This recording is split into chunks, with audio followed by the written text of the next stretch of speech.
देखिए, ये हमारा इस 5 साल का जो कार्यकाल हरियाणा की जनता ने आशीर्वाद के रूप में हमें दिया था, उसका जो आखिरी का इस दौर का सेशन हम कह सकते हैं 2, 5 और 6 अगस्त को होगा। ये बड़ा एक अपने आप में अलग सी बात इस सेशन की। एक तो ये है कि पूर्व की जो सरकारें रही हैं, उन्होंने जितनी सीटिंग की हैं, सीटिंग के हिसाब से और टाइम के हिसाब से, यानी कि समय के हिसाब से सबसे ज़्यादा सीटिंग हमारी सरकार की सेशन के बाद हो जाएंगी। सबसे ज़्यादा समय हमारा विधानसभा में हरियाणा के हितों के ऊपर चर्चा का हमारा हो जाएगा। और जहाँ तक विपक्ष की बात है, विपक्ष तो इस सेशन में कितना नज़र आएगा ये देखने की बात है, क्योंकि विपक्ष पूरी तरह से बिखरा हुआ। और एक ख़ास बात ये भी रहने वाली है कि विपक्ष के जो नेता आज से लगभग 4.25 साल पहले निर्वाचित हुए थे, हरियाणा के इतिहास में शायद पहली बार ऐसा होगा कि कोई विपक्ष का नेता भी अपने पद से उसको हटना पड़ा हो।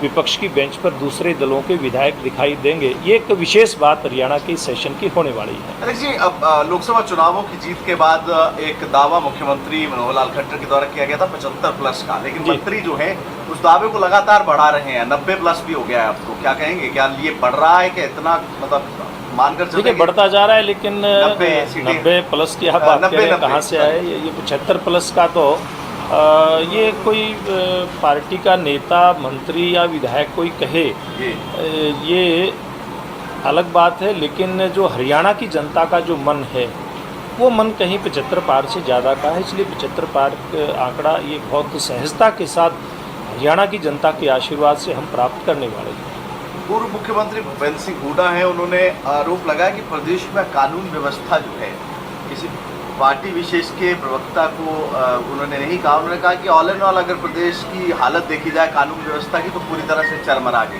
क्या देखिए, कानून व्यवस्था की स्थिति प्रदेश की, मैं एक बात कह सकता हूँ कि इसमें सुधार की हर समय गुंजाइश रहती है।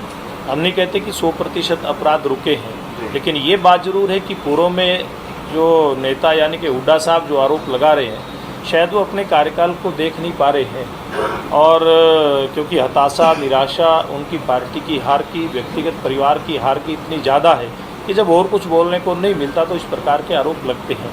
ये बात निश्चित रूप से है कि अपराध कहीं प्रदेश के अंदर किसी भी प्रकार से स्वीकार्य नहीं हो सकता। प्रदेश के अंदर अपराध ना हो, ये सरकार की प्राथमिकता है। और ये भी सरकार की प्राथमिकता है कि कोई अपराधी कानून के शिकंजे से बचे ना। ये सरकार आने के बाद एक भी ऐसा मौका नहीं आया है जिसमें किसी अपराधी ने अपराध किया हो और वो पुलिस प्रशासन के चुंगल से बाहर रहा हो। एक अलग बात ही शासन में दिखाई देती है कि पूर्व की सरकारों के अंदर अपराधियों को राजनीतिक संरक्षण दिया जाता था।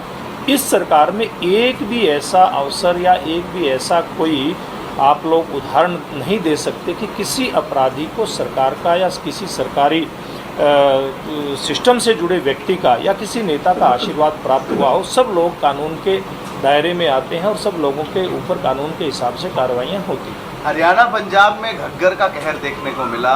कल मुख्यमंत्री पंजाब कैप्टन अमरिंदर सिंह भूनक में थे। उनका ये कहना था ये समस्या दोनों प्रदेशों की है और इस मुद्दे को केंद्रीय जल संसाधन मंत्री और साथ ही साथ CWC के सामने रखेंगे।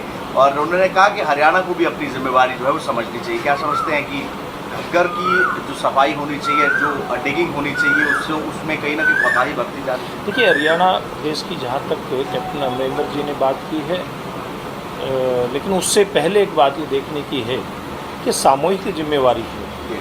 इस सामूहिक जिम्मेवारी में कैप्टन अमरिंदर जी और पंजाब सरकार कहाँ खड़े हैं।